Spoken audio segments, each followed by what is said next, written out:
It's not possible. I didn't say it would be easy, Neo.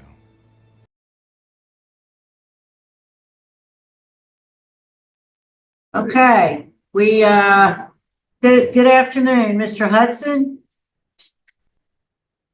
We're gonna have to ask the sergeant to turn on your microphone. You're on mute. All right, go ahead. Sir, tell us your name and DOC number. My name is David Hudson, and what number? What's your DOC number? No, not him. That's the order. What's He didn't need the mic. This is order. Mr. Lionel? You're on mute. Right here. Can you hear me? Yes, sir, we can. Would you tell us your name and DOC number? My name is Lionel Hudson Sr. My DOC number is 105175. Yes, sir. Let me recognize that we have David Hudson, your nephew, who has joined us. He's just observing today, but he is here in support. Yes, ma'am. My name is Cheryl Renatza, serving as chairman of your parole panel, and my colleagues today, seated to my left is Mr. Danny Byra, to my right, Mr. Chuck Tillis. I'm going to read some information, Mr. Hudson, ask you to confirm that information, and then we're going to conduct a parole interview. Okay. So, Mr. Lionel Hudson, you are classified as a third felony offender. You are currently serving a 3-year, 6-month sentence. You were sentenced in Rapides Parish, January 18, 2023 for aggravated battery. You received 3 years, 6 months. You were sentenced for cruelty to juveniles. You were sentenced to 3 years, 6 months. And then attempted indecent behavior with a juvenile, also 3 years, 6 months. And all those are running concurrently. So your total sentence is 3 years, 6 months. Your parole eligibility date is later this year, December 10th of 2024. You don't earn good time, so your full term date is October 25th of 2025. Does all that sound correct to you, sir? Yes, ma'am. So, Mr. Hudson, how old are you, sir? I'm 72. And how long have you been in jail on this charge, these charges? From Tuesday, April 22nd of 22 to now. So 2 years? About a little over 2 years? Yes, ma'am. So you served a little over 2 years of your 3.5-year sentence. So this crime occurred when you were 69 or 70? 70, I think around 70. Probably just turned 70. Why don't you tell us what happened? Why are you in jail?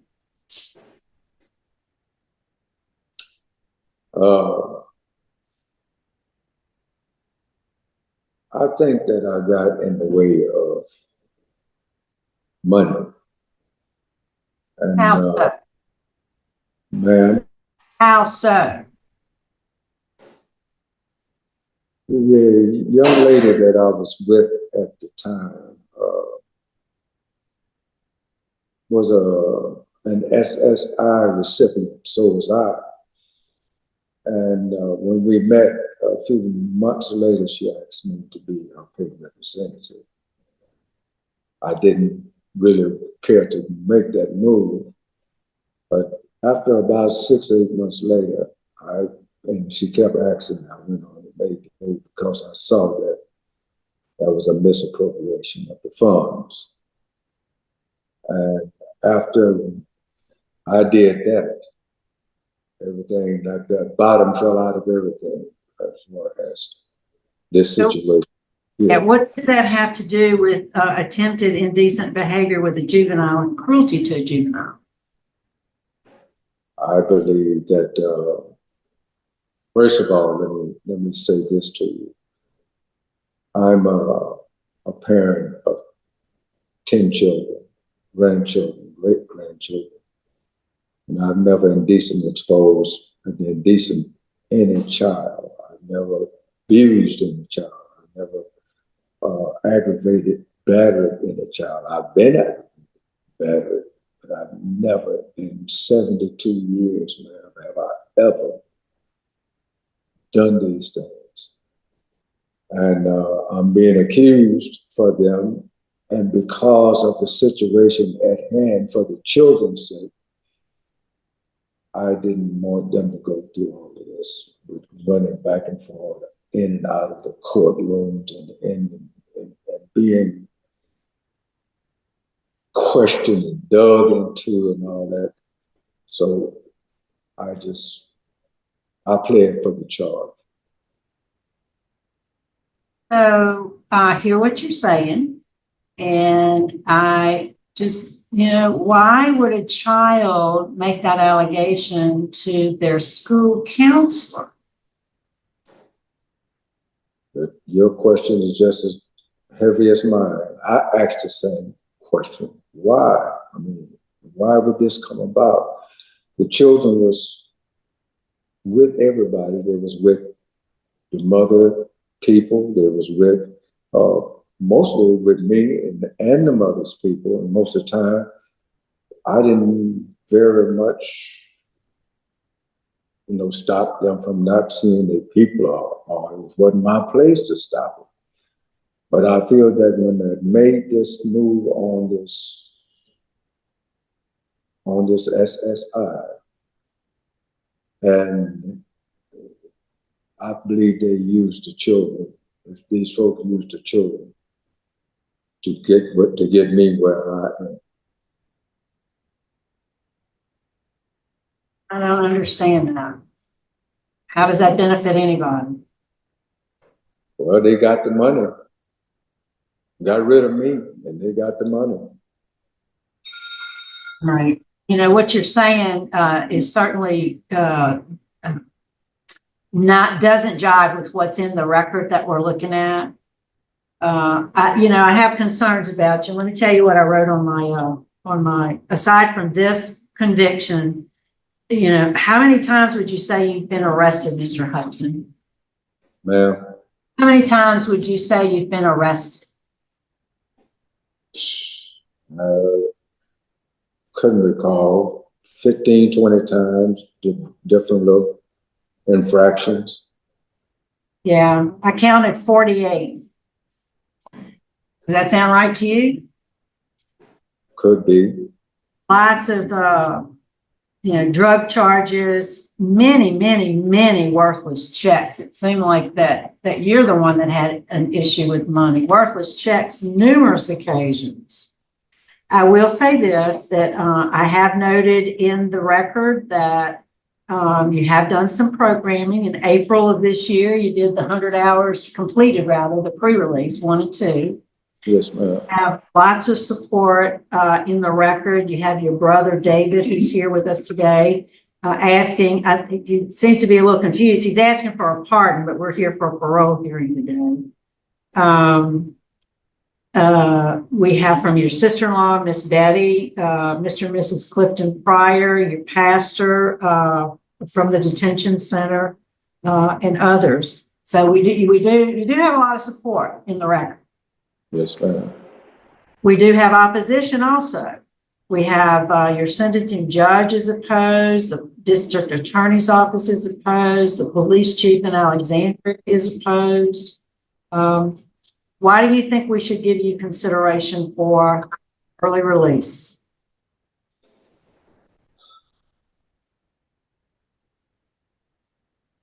I think that I deserve a chance to go back, not to go back from where I came from, but to start from here and to look forward and to setting a better format for my life. I have a 8-year-old son out there. That's I need to make a home for, give him a quality state of living, educate him for the little time that whatever God had for me left here on this earth, to have that chance and opportunity to do it for him and as well for myself. From this point on, not from the back side of the matter, from this point forward. Yes, sir.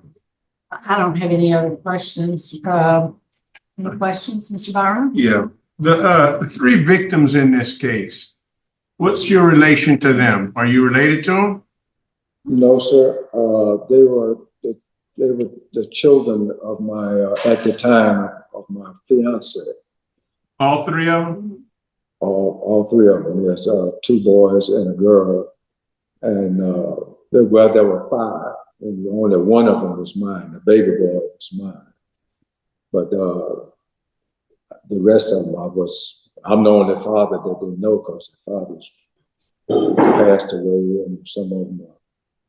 The 9-year-old boy that was the victim of the aggravated battery, is that your son or is that her son?